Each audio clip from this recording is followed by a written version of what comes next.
We've all had our laughs at the expense of the New York Mets over the years. A team owned by a billionaire who has no clue when it comes to running a sports franchise, and fans who should be praised for their loyalty, although they seem to seek solace in the sadism and humiliation inflicted upon them by the very team they support every year. Case in point, Bobby Bonilla Day. Starting back in 2011, the Mets have cut a check of $1.2 million on July 1st for Bobby, and will continue to do so until 2035. Bobby last played in 2001, yet still makes roughly $1.2 million a year, and will receive his last payment when he's 72 years old, totaling $29.8 million. Why? Because the Mets wanted to get rid of Bobby, yet still owed him $6 million, so they instead deferred his payments until 2011, with an annual interest rate of 8%. And like everything that the Mets touch that turns into tinfoil, so did this deal. But if you think that's the worst deal ever made in the MLB, Mets fans would be happy to know that their franchise isn't the most incompetent one for a change. The Atlanta Braves had just finished their 1984 season with a win-loss record of 80-82 and had a solid bullpen of Gene Garber and Steve Bedrosian. But the Braves wanted more firepower, and Bruce Sutter was the perfect candidate.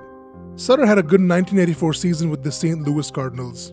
He led the league with 63 finished games, a then record-tying 45 saves, and 122.2 innings pitched. Finishing 6th in the MVP voting and 3rd in Cy Young balloting pushed his stock further up. He made $975,000 that season, one of the highest paid players at the time.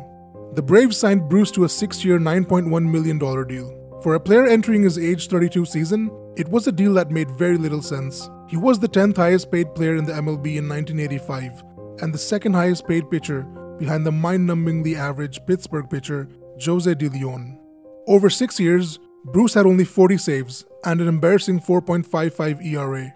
Injuries took him out of the 1987 season, and in 1988, he decided to retire.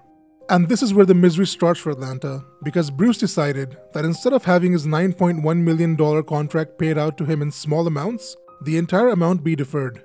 So while Bruce was paid $750,000 every year while he played for the Braves, for the next 30 years, the Braves agreed to pay him $1.12 million per year. And even more if the interest rate spiked above a negotiated floor of 12.3%. The 30-year deal ends this year in 2021. So sometime this year, Bruce will receive a check for $1.12 million for having pitched as a sub in 112 games for Atlanta 4 decades ago. But it gets worse.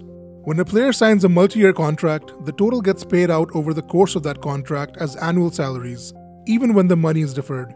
This basically means that Bruce shouldn't have received that full $9.1 million plus interest since he retired 4 years into his 6-year contract. But this wasn't a typical contract. The Braves agreed to pay Bruce the full $9.1 million upfront as sort of a signing bonus, and then deferred the entire amount. So 12.3% of $9.1 million is around $1.2 million. But Bruce also received a salary for 6 years, which was 8% of the deferred amount.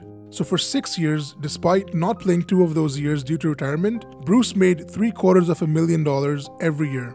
The initial $9.1 million that was deferred will be paid out in full next year, in 2022, because basically the Braves have only been paying the interest so far. The principal amount is yet to be paid out. In 2022, Bruce Sutter will be 69 years old, having last played in 1988. His 6-year salary totals out to $4.5 million. His 30 years interest payments add up to around $33.6 million, and the principal amount of $9.1 million still remains. Next year, Bruce Sutter will be officially done with the MLB and Atlanta Braves. And since he last threw a pitch in 1988, Bruce Sutter will have earned $47.2 million. And it's all because the Atlanta Braves wanted a new closing pitcher.